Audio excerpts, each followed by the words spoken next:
चलिए दोस्तों, फिर हम एक नया समाचार लेकर आ गए हैं। वो वैश्विक समाचार है। वो वैश्विक समाचार दो महाशक्तियों के बीच संघर्ष को उत्पन्न किया हुआ है और उस संघर्ष से वैश्विक देश भी प्रभावित होगा, वैश्विक समाज प्रभावित होगा। तो वो संघर्ष क्या है, उस संघर्ष का इतिहास क्या है और उसकी उत्पत्ति कहाँ से होता है और उस संघर्ष में विश्व के देशों का क्या हित है, उसको हम लोग आज जानने का प्रयास करेंगे। यह संघर्ष कहाँ हो रहा है, किसको लेकर हो रहा है, ये जानने का प्रयास करते हैं। यह संघर्ष चाइना और ताइवान को लेकर हो रहा है, जिसमें अमेरिका क्या हित है। जैसा कि अभी आपने देखा, अमेरिकी संसद का स्पीकर नैन्सी पेलोसी जब ताइवान आई तो चाइना भड़क उठा, चाइना पर, अमेरिका पर। तो इसका भड़क क्यों उठा और चाइना का ताइवान को लेकर क्या हित है और अमेरिका का ताइवान को लेकर क्या हित है और वैश्विक देशों का क्या हित है और इससे वैश्विक देशों पर क्या प्रभाव पड़ेगा, आज ये पूरी इतिहास को हम लोग जानने का प्रयास करेंगे दोस्तों। तो आइए चलते हैं, पहले हम लोग जानते हैं ताइवान और चाइना का क्या संबंध है। तो दोस्त, जब हम ताइवान को देखते हैं तो ताइवान चाइना से कुछ ही दूर पर 100 मील की दूरी पर है, अर्थात साउथ चाइना सी में ताइवान है। और साथ ही ये ताइवान, दक्षिण कोरिया, उत्तरी कोरिया, जापान, ये सभी जितने भी कंट्री है सब प्रशांत महासागर में है। तो प्रशांत महासागर के पश्चिमी भाग पर ये ताइवान है, जापान है, दक्षिण कोरिया है, उत्तरी कोरिया और साथ ही चाइना का पूर्वी तट पड़ेगा। और साथ ही तो प्रशांत महासागर के पूर्वी तट पर आपको अमेरिका का तट पड़ता है। जब आप देखेंगे मैप में तो इसी प्रकार है, प्रशांत महासागर के पूर्वी तट पर अमेरिका है और पश्चिमी तट पर इसका जापान है, उत्तरी कोरिया है, दक्षिणी कोरिया है और चाइना पड़ता है, साउथ चाइना सी पर। तो इस पर क्या विवाद है। जैसे दोस्त हम जानते हैं चाइना पर 1664 से 1911 तक एक के वंश का शासन था। वह वंश था चिंग वंश। चिंग वंश था, समय के साथ पहले तो राजतंत्र होता ही था, समय के साथ वो कमजोर होते चला गया और अव्यवस्था फैलती चली गई, भ्रष्टाचार होने लगा, विलासिता थी और देश पर विभिन्न पश्चिमी देशों का आक्रमण था, आधिपत्य था, जिसमें ब्रिटेन भी था, फ्रांस भी था, अमेरिका था, जो विभिन्न देशों ने चाइना को बांट रखा था, जिसको तरबूजे का कटोरा कहा जाता था। इन सबको देखकर इस राजतंत्र के विरुद्ध और साथ ही इस सबको बांट रखा था, तो साथ ही 1895 में जापान ने चाइना पर आक्रमण करके उसको बहुत सारे क्षेत्र को ले चुका था, जिसे चाइना का अपमान हुआ। वहां का जनता खड़ा उठ पड़ा किसके विरुद्ध, तो वहां के राजा के विरुद्ध। तो राजा कौन था, किस वंश का था, तो चिंग वंश था। उसके विरुद्ध में एक घटना 1895 में ही जापान ने ताइवान को ले लिया और बहुत सारे क्षेत्र को ले लिया। इस सब घटनाएं के विरुद्ध में, इस राजा के विरुद्ध में, इस वंश के विरुद्ध में वहां की जनता खड़ा उठा और वहां दो विचारधारा इससे वंश के विरुद्ध में था। एक कम्युनिस्ट विचारधारा और थोड़ा मोड़ा लोकतांत्रिक विचारधारा, दोनों मिलकर 1911 में यहां पे क्रांति करता है, चिन्हांग क्रांति। और इस क्रांति के माध्यम से चीन वंश की शासन समाप्त हो जाता है। जब शासन समाप्त हो जाता है तो सत्ता के दावेदारी के लिए जो यहाँ कम्युनिस्ट पार्टी है और जो कुमिंतांग पार्टी, जो राष्ट्रवादी पार्टी है, दोनों में संघर्ष होता है।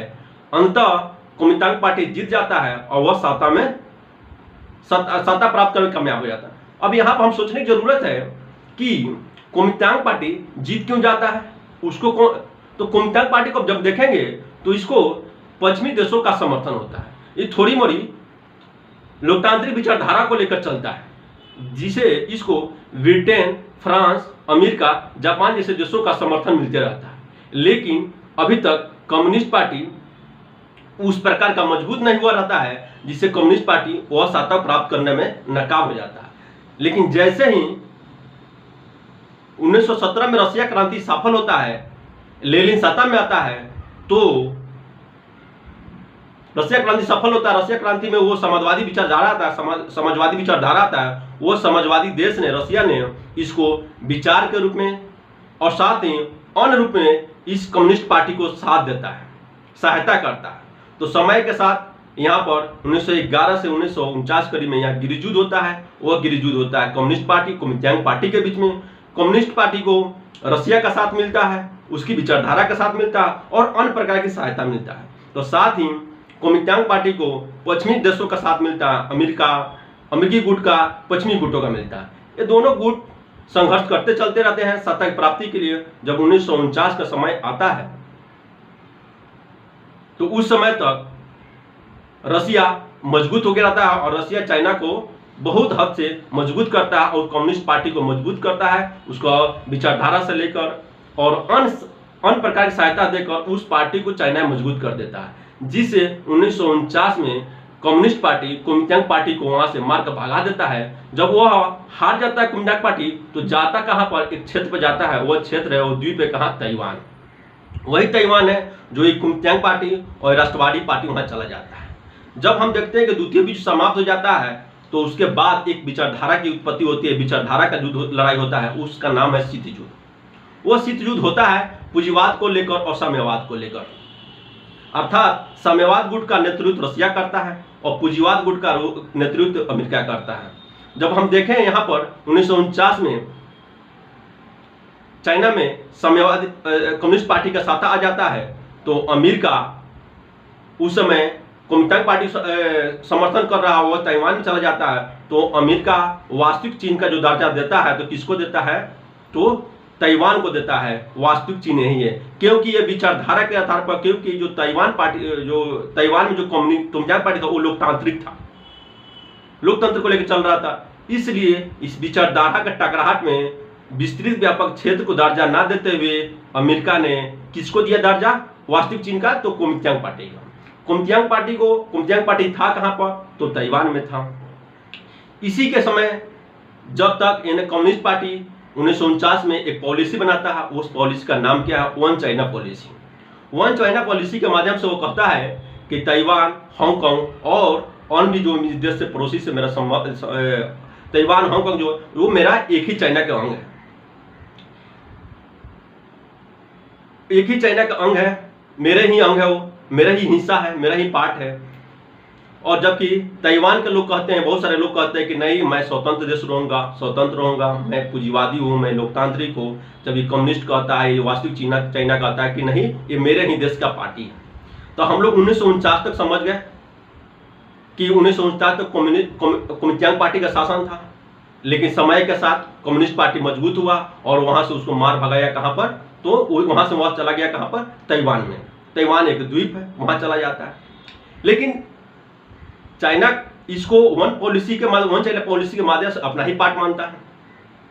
इस समय चाइना उसको अपने अधीन नहीं करता है। कारण है उसका, कारण यह है कि चाइना अभी नौ स्वतंत्र देश बनता है, उसके पास उतनी आर्थिक शक्ति है नहीं, उसके पास मजबूरी है। इसलिए वो अपने को पहले आर्थिक रूप से मजबूत करना चाहता है। समय बीतते चला जाता है। समय बीतने के साथ साथ 1971 का टाइम पीरियड आता है। 1971 के टाइम पीरियड में आकर अमेरिका ताइवान के साथ अपना संबंध को कमजोर करते हुए वास्तविक चाइना, जो कम्युनिस्ट वाली चाइना, उसके साथ संबंध बनाता है। उसका भी कारण है दोस्तों, उसका कारण यह है कि 1967 में चाइना और रशिया का विवाद हो जाता है, सीमा विवाद। क्योंकि आप जान रहे हैं कि 1945 से लेकर 1990 तक शीत युद्ध चला। वो शीत युद्ध किसके बीच में चला, तो अमेरिका और रूस के बीच में। क्योंकि अमेरिका को रशिया को कमजोर करना था, और रशिया का पड़ोसी चाइना है। इसलिए जब तक हम चाइना को गुट में नहीं लेंगे, अपनी संगठन में नहीं लेंगे, जब तक हम रशिया को कमजोर नहीं कर पाएंगे। इसी को लेकर अमेरिका ने चाइना को अपने गुट में लिया। वह गुट 1971 का टाइम पीरियड था और 1971 में ही अमेरिका ने चाइना को, जो कम्युनिस्ट वाली चाइना को, यूएनओ में वास्तविक चाइना का दर्जा दिया और वीटो का दर्जा दिलवाया। तो 1971 से समझे, 1971, 1949 से 1971 तक अमेरिका ने अपने हित को लेकर, अपनी विचारधारा को लेकर ओनली ताइवान को समर्थन दिया, एक देश का दर्जा दिया। लेकिन 1971 के बाद क्या हुआ? 1971 के बाद क्या हुआ? अमेरिका ने वास्तविक चाइना के साथ, जो कम्युनिस्ट चाइना था, उसके संबंध बनाना शुरू कर दिया। जब संबंध बनाना शुरू किया, क्योंकि उसको रसिया कमजोर करना था, और साथ इधर क्योंकि रसिया और भारत के बीच में चाइना पड़ता है, इधर भारत को भी कमजोर करना था रसिया को लेकर, अमेरिका को, और उधर चाइना को, रसिया को कमजोर करना था। इसलिए अमेरिका ने चाइना को और पाकिस्तान को गुट में लिया, क्योंकि भारत भी कहीं ना कहीं अप्रत्यक्ष रूप से रसिया की तरफ झुका हुआ था। रसिया की तरफ झुकने का कारण यह भी था क्योंकि भारत और रसिया के बीच चाइना पड़ता है, और चाइना से भारत का विवाद, सीमा विवाद चल रहा था। इसलिए भारत को भी जरूरत है रसिया को, और रसिया को जरूरत है भारत को। इसलिए दोनों संबंध, इन्हीं के दोनों के बीच में अमेरिका ने रसिया को, चाइना को अपने गुट में लिया। जब अपने गुट में लिया तो समय के साथ चाइना भी मजबूत होते चला गया, चाइना मजबूत होते रहा। इसी बीच चाइना मजबूत होते चला गया, अपना विकास करते चला गया। लेकिन इसी बीच जब 1989 में रसिया का विघटन हो जाता है, शीत युद्ध समाप्त हो जाता है, दो ध्रुव में एक ध्रुव रह जाता है, वो अमेरिका। उसकी मोनोपोली, उसकी वर्चस्व वैश्विक स्तर पर स्थापित हो जाता है, किसकी? अमेरिकी के। लेकिन अमेरिका का जो दुश्मन था, जो पैरेलल में था, वह समाप्त हो जाता है। इसी बीच चाइना अपनी मजबूती करते जाता है, आर्थिक रूप से संपन्न होते जाता है। आर्थिक रूप से संपन्न होते होते अब एक समय के बाद जो चाइना पर जापान ने आक्रमण किया था, वो अपमान का बदला लेना शुरू कर दिया। तो साथ ही साउथ चाइना सी को अपना कहने लगा कि साउथ चाइना सी चाइना के नाम पर अपना है। इस प्रकार अमेरिका को चुनौती देने लगा। किसने? तो चाइना ने अमेरिका को चुनौती देने लगा। अमेरिका को चुनौती देने के क्रम में ही अमेरिका को चुनौती देने लगा। तो इसमें कारण क्या है कि ताइवान को लेकर अमेरिका इतना उग्र है। तो ताइवान एक लोकतांत्रिक कंट्री है। ताइवान वैश्विक स्तर पर 90% सेमीकंडक्टर का उत्पादन करता है, जो विश्व की बड़ी बड़ी कंपनियां उसका चिप्स लेती है, सैटेलाइट में यूज करती है, एसी में, कार में यूज करती है। यदि ये चाइना के अंतर्गत आ जाता है तो उसकी मोनोपोली रहेगी, ताइवान की नहीं रहेगी। साथ ही एक विचारधारा समाप्त हो जाएगी, वहां पर समाजवादी पार्टी आ जाएगी, कम्युनिस्ट पार्टी आ जाएगी। और यदि आप इसी प्रकार की घटना का फिर पुनरावृत्ति करेंगे तो आप याद रखिए 1939 का वो टाइम पीरियड, ब्रिटेन, फ्रांस ने जिस प्रकार हिटलर को तुष्टीकरण करने दिया, उसके साथ तुष्टीकरण की नीति पोलैंड के साथ, जब हिटलर पोलैंड पर आक्रमण कर रहा था, यदि उसी समय ब्रिटेन और फ्रांस ने उसको रोकता तो हो सकता था द्वितीय विश्व युद्ध ना हो।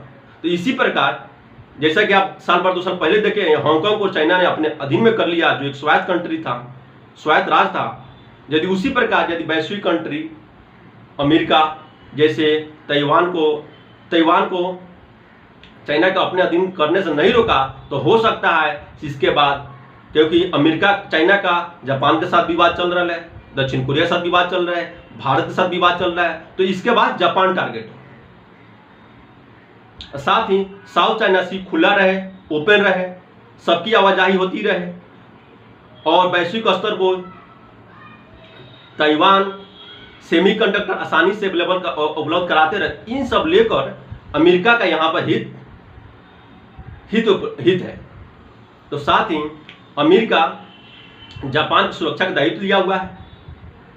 जब ताइवान इसकी समाप्ति हो जाएगी तो इसके बाद टारगेट जापान का हो जाएगा। तो इन सब लेकर अमेरिका ताइवान को एक सुरक्षित, स्वतंत्र, संप्रभु देश बनाए रखना चाहता है और उसको विभिन्न प्रकार का हथियार अवेलेबल कराता है। इसी को स्वतंत्र देश को अवेलेबल कराने के लिए, एक वैश्विक स्तर खड़ा करने के लिए अपनी जो स्पीकर थी नैन्सी पेलोसी, उसको भेजा हुआ था। क्योंकि चाइना ने स्पष्ट कर चुका है कि ताइवान से संबंध बनाने से पहले मेरे से संबंध बनाना पड़ेगा, हमसे पूछना पड़ेगा वहां जाए या ना जाए। तो वहां जाए या ना जाए तो उसकी स्वतंत्रता रहेगी नहीं। इसलिए अमेरिका ने बिना पूछे हुए, बिना किसी डर के, भय के अपनी जो स्पीकर थी वहां पर उन्होंने उतार दी। लेकिन चाइना इधर भक्ति देता है, किसी को धमकाते रहता है, किसी के सीमा विवाद में अपने फाइटर घुसा देता है, कभी मलेशिया, कभी इंडोनेशिया, कभी ताइवान। लेकिन चाइना की एक पॉलिसी है, चाइना कभी भी इतना दिन के बीचों में कभी युद्ध नहीं किया प्रत्यक्ष रूप में। चाहे वो भारत के साथ एक युद्ध किया हुआ था 1962 में, कभी प्रत्यक्ष रूप नहीं करता, उसी धमकी देता। उसकी पॉलिसी, सबसे बड़ी पॉलिसी उसे समझने की जरूरत है। जैसा कि आप 2-4 साल से ऑब्जर्व कर रहे होंगे, भारत और चाइना के साथ संबंध को। जब मोदी सरकार देश में आया तो उनको लगा, चाइना को लगा यार नया नया आदमी है कि क्या कर लेगा, या आते आते आके उनके साथ डोकलाम विवाद कर दिया। लेकिन हुआ क्या, 4 कदम मोदी सरकार ने निकल कर उनको रोक दिया, अब शांत हो गए। तो वह उलझा कर रखना चाहता है सीमा विवाद उसके साथ, उसका 13 कंट्री उसका सीमा है, सबके साथ कोई ना कोई इशू है, तो सबको को अपने डरा कर धमका कर उलझा कर रखता है, लेकिन व्यापार करना चाहता है वो। जब देखिएगा सीमा विवाद चल रहा है चाइना के साथ भारत का, लेकिन व्यापार छलांग पर है, तो उसकी एक नीति है, उसको पड़ोसी देशों को डरा कर धमका कर रखो और उसके साथ अपनी व्यापार करो, अपनी वस्तुओं को आराम से उसके व्यापार को। इस प्रकार अमेरिका ताइवान को एक स्वतंत्र देश बनाए रखना चाहता है। साथ ही अमेरिका के साथ अन्य देश भी है, भारत भी है, सब कोई है। भारत को इसमें हित ये है कि भारत को विभिन्न जो जितनी भी 70% जो भारतीय जो मोबाइल यूज करते हैं उसकी जितनी भी सेमीकंडक्टर, जितनी भी चिप आता है, सब ताइवान से ही आता है। तो ताइवान एक स्वतंत्र कंट्री रहेगा, लोकतांत्रिक कंट्री रहेगा, तो भारत की विचारधारा उसकी विचारधारा मिलती रहती है। तो इस प्रकार जो ताइवान और जो चाइना का संघर्ष है, ताइवान अपने को खुद स्वतंत्र देश घोषित करता है भी, तो चाइना उसको अपने देश का पार्ट मानता है, जबकि अमेरिका ये सब इनको स्वतंत्र देश बनाए रखना चाहता है। तो इसका यही संघर्ष का कारण है, यहीं पर एक हित का टकराव है। चाइना का पॉलिसी को जान जाइए, चाइना का यही है कि पड़ोसियों के साथ डराओ धमकाओ और उसके साथ अपनी व्यापार को, एक तरफा व्यापार को बनाए रखो। तो आज की वीडियो में इतना ही, और फिर नेक्स्ट वीडियो के साथ आएंगे। Thank you.